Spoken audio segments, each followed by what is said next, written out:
साथियों, भारत में हम सभी का दशकों पुराना अनुभव यही है कि जहां इंफ्रास्ट्रक्चर कमजोर रहा, वहां विकास भी उतनी ही देरी से पहुंचा। इसलिए आज भारत उन क्षेत्रों में अधिक इंफ्रास्ट्रक्चर विकसित कर रहा है जो विकास की दौड़ में पीछे रह गए। इंफ्रास्ट्रक्चर यानी लोगों के जीवन में आसानी, इंफ्रास्ट्रक्चर यानी व्यापार कारोबार में आसानी, इंफ्रास्ट्रक्चर यानी रोजगार के लाखों नए अवसरों का निर्माण और इंफ्रास्ट्रक्चर यानी तेज विकास। आज भारत में किस तरह आधुनिक इंफ्रास्ट्रक्चर विकसित हो रहा है, यहां छत्तीसगढ़ में भी नजर आता है। पिछले 9 वर्षों में छत्तीसगढ़ के हजारों आदिवासी गांवों में प्रधानमंत्री ग्रामीण सड़क योजना के तहत सड़कें पहुंची हैं। भारत सरकार ने यहां करीब 3,500 किलोमीटर लंबी नेशनल हाईवे की परियोजनाएं स्वीकृत की है। इसमें से लगभग 3,000 किलोमीटर की परियोजनाएं पूरी भी हो चुकी हैं। इसी कड़ी में आज रायपुर कोड़ेबोड़ और बिलासपुर पथरापाली हाईवे का लोकार्पण हुआ है। रेल हो, रोड हो, टेलीकॉम हो, हर तरह की कनेक्टिविटी के लिए पिछले 9 साल में भारत सरकार ने छत्तीसगढ़ में अभूतपूर्व काम किया है। साथियों, आधुनिक इंफ्रास्ट्रक्चर का एक और बहुत बड़ा लाभ है जिस पर उतनी चर्चा नहीं हो पाती। आधुनिक इंफ्रास्ट्रक्चर का संबंध सामाजिक न्याय से भी है। जो सदियों तक अन्याय और असुविधा झेलते रहे, उन तक भारत सरकार आज ये आधुनिक सुविधाएं पहुंचा रही है। गरीब, दलित, पिछड़े, आदिवासी, इनकी बस्तियों को आज ये सड़कें, ये रेल लाइनें जोड़ रही हैं। इन दुर्गम क्षेत्रों में रहने वाले मरीजों को, माताओं बहनों को आज अस्पताल पहुंचने में सुविधा हो रही है। यहां के किसानों, यहां के मजदूरों को इससे सीधा लाभ हो रहा है। इसका एक और उदाहरण मोबाइल कनेक्टिविटी भी है। 9 साल पहले छत्तीसगढ़ के 20% से ज्यादा गांवों में किसी तरह की मोबाइल कनेक्टिविटी नहीं थी। आज ये घटकर लगभग 6% रह गई है। इनमें से अधिकतर जनजातीय गांव है, नक्सल हिंसा से प्रभावित गांव है।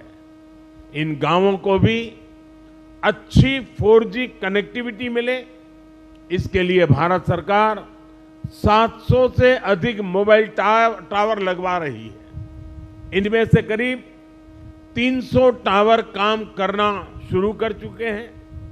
जिन आदिवासी गांवों में पहुंचते ही पहले मोबाइल सन्नाटे में आ जाते थे, आज उन्हीं गांवों में मोबाइल की रिंगटोन बज रही है। मोबाइल कनेक्टिविटी पहुंचने से कितने ही कामों में अब गांव के लोगों को मदद मिल रही है।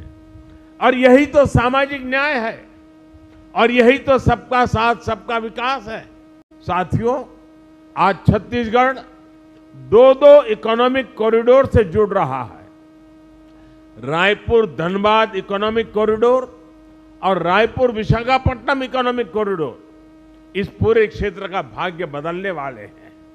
ये आर्थिक गलियारे उन आकांक्षी जिलों से होकर गुजर रहे हैं जिन्हें कभी पिछड़ा कहा जाता था, जहां कभी हिंसा और अराजकता हावी थी। आज उन्हीं जिलों में भारत सरकार की कमान में विकास की नई गाथा लिखी जा रही है। आज जिस रायपुर विशाखापट्टनम इकोनॉमिक कॉरिडोर पर काम शुरू हुआ है, वो इस क्षेत्र की एक नई लाइफलाइन बनने वाली है। इस कॉरिडोर से रायपुर और विशाखापट्टनम के बीच का सफर आधा हो जाएगा। 6 लेन की ये सड़क धमतरी की धान बेल्ट, कांकेर की बॉक्साइट बेल्ट और कोड़ा गांव के हस्तशिल्प की समृद्धि को देश के अन्य हिस्सों में जोड़ने का प्रमुख मार्ग बनेगी। और मुझे इसकी एक और खास बात बहुत अच्छी लगी। ये सड़क वन्य जीव क्षेत्र से गुजरेगी, इसलिए इसमें वन्य जीवों की सहूलियत के लिए टनल और एनिमल पासेस भी बनाए जाएंगे। दिल्ली राजहरा से जगदलपुर रेल लाइन हो, अंतागढ़ से रायपुर के लिए सीधी ट्रेन सेवा हो, इससे भी यहां के दूर सुदूर के क्षेत्रों में आना जाना और आसान हो जाएगा। भाइयों और बहनों, 2 साल बाद छत्तीसगढ़ के निर्माण के 25 साल होने जा रहे हैं। छत्तीसगढ़ युवा ऊर्जा से भरा हुआ है और कहते भी हैं, छत्तीसगढ़िया सबले बढ़िया।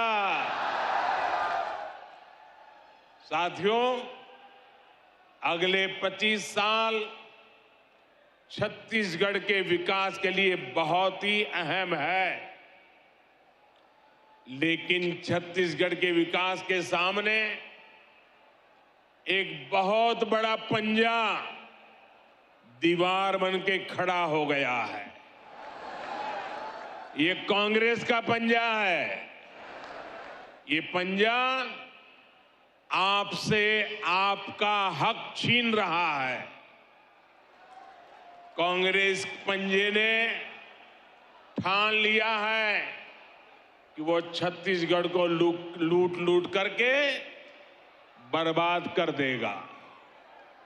साथियों, गंगा जी की झूठी कसम खाने का पाप कांग्रेस ही कर सकती है। याद कीजिए, गंगा जी को साक्षी मानकर इन्होंने एक घोषणा पत्र जारी किया था। दावा किया था कि 10 दिन के भीतर ये कर देंगे, वो कर देंगे। तब कांग्रेस ने बड़ी बड़ी बातें की थी, लेकिन आज उस घोषणा पत्र की याद दिलाते ही कांग्रेस की याददाश्त ही चली जाती है। साथियों, कांग्रेस के झूठ, इनके फरेब की पोल खोलने के लिए इनके एक वादे की याद में आपको जरूर दिलाना चाहूंगा। मैं चाहूंगा कि छत्तीसगढ़ की माताएं, बहनें, बेटियां इस बात को जरा गौर से सुने। तब छत्तीसगढ़ से जो 36 वादे कांग्रेस ने किए थे, उन 36 वादों में से एक था कि राज्य में शराबबंदी लागू की जाएगी। कहा यह भी था कि जो अनुसूचित क्षेत्र है, वहां ग्राम सभाओं को शराबबंदी का अधिकार दिया जाएगा। अब 5 साल होने को है और सच्चाई ये है कि कांग्रेस ने छत्तीसगढ़ में हजारों करोड़ रुपए का शराब घोटाला जरूर कर दिया है और इसकी पूरी जानकारी अखबारों में भरी पड़ी है। यानी कांग्रेस ने छत्तीसगढ़ की माताओं, बहनों से धोखा किया, छत्तीसगढ़ से धोखा किया। साथियों, आरोप ये है कि ये जो कमीशन के पैसे उगाए जाते थे, ये कांग्रेस पार्टी के खाते में गए हैं। इसलिए भली भांति की चर्चाएं यहां हो रही है। अब कहने वाले कहते हैं कि शराब घोटाले के पैसे की इसी मारामारी में यहां 2.5 साल मुख्यमंत्री पद वाला फॉर्मूला लागू नहीं हो पाया। छत्तीसगढ़ के मेरे भाइयों बहनों, आपको एक बात जरूर याद रखनी होगी। कांग्रेस पार्टी के लिए छत्तीसगढ़ एक एटीएम की तरह है। अब आप समझ पाएंगे कि आखिरकार बीते 3-4 वर्षों में जो चुनाव देश में हुए, उसमें कांग्रेस अपने छत्तीसगढ़ के नेताओं को क्यों जिम्मेदारी देता था, और घोटाले घपले के आरोप सिर्फ शराब तक ही सीमित नहीं है। यहां ऐसा कोई विभाग नहीं है, ऐसा कोई काम नहीं है जो संदेह के घेरे से बाहर है। Coal mafia, sand mafia, land mafia, न जाने कैसे कैसे माफिया यहां फल फूल रहे हैं। हर घर तक शुद्ध पेयजल पहुंचाने के अभियान, जल जीवन मिशन तक को इन्होंने नहीं छोड़ा। यहां सूबे के मुखिया से लेकर तमाम मंत्रियों और अधिकारियों तक पता नहीं कौन कितने लोग हैं जिन पर घोटाले के गंभीर से गंभीर आरोप लगते रहे। आज छत्तीसगढ़ सरकार कांग्रेस के करप्शन और कुशासन का मॉडल बन चुकी है। इसलिए ही आज छत्तीसगढ़ से चारों तरफ, हर कोने से, हर जुबान से एक ही आवाज उठ रही है, एक ही आवाज सुनाई दे रही है, एक ही आवाज गूंज रही है, बदलवो बदलवो। ये दारी कांग्रेस के सरकार ला बदलवो। साथियों, छत्तीसगढ़ में बीते 4 साल में जो कुछ हुआ, इससे फिर सिद्ध हुआ है कि कांग्रेस के कोर कोर में करप्शन है। करप्शन के बिना कांग्रेस सांस भी नहीं ले सकती। करप्शन कांग्रेस की सबसे बड़ी विचारधारा है। जब मैं कहता हूं कि कांग्रेस करप्शन की, कमीशन खोरी की गारंटी है, तो कुछ लोग नाराज हो जाते हैं। वे मोदी को भला बुरा कहना शुरू कर देते हैं। इनकी नाराजगी इस बात का प्रमाण है कि हमारी सरकार सही दिशा में आगे बढ़ रही है, क्योंकि देश ने यही दायित्व मुझे दिया है। और इसलिए जिनके दामन पर दागदार है, वे आज एक साथ आने की कोशिश कर रहे हैं। जो एक दूसरे को पानी पी पी कर कोसते थे, वे आज साथ आने के बहाने खोजने लगे हैं। उनको लगता है कि ऐसा करने से वे मोदी को डरा पाएंगे, मोदी को डिगा पाएंगे।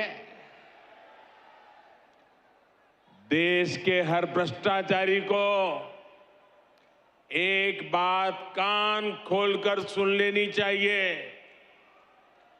वो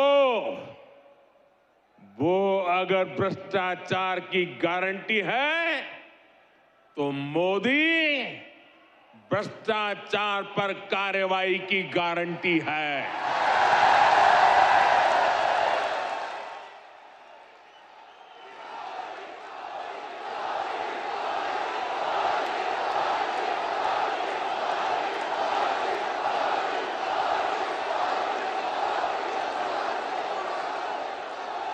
जिसने गलत किया है वो बचेगा नहीं।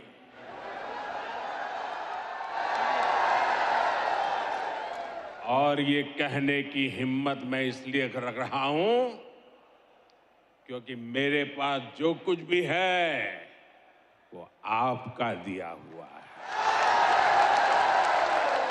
वो देश का दिया हुआ है। ये लोग मेरे पीछे पड़ेंगे, मेरी कब्र खोदने की धमकी दे देंगे, मेरे खिलाफ साजिश रचेंगे, लेकिन उन्हें पता नहीं है जो डर जाए वो मोदी नहीं हो सकता। साथियों, कांग्रेस ने जनजातीय समाज को हमेशा वोट बैंक के रूप में उपयोग किया है। कांग्रेस ने जनजातीय समाज को हमेशा साधन और सुविधाओं से वंचित रखा है। छत्तीसगढ़ में हमारे आदिवासी समाज के अनेक समुदाय अपने अधिकारों से वंचित थे। भाजपा सरकार ने ही उन्हें जनजातियों की सूची में शामिल कर उनका अधिकार दिलवाया है। ये भाजपा सरकार है जिसने अलग आदिवासी कल्याण मंत्रालय बनाया था। ये भाजपा सरकार है जिसने आदिवासी बच्चों के लिए सैकड़ों नए एकलव्य मॉडल स्कूल खोले हैं।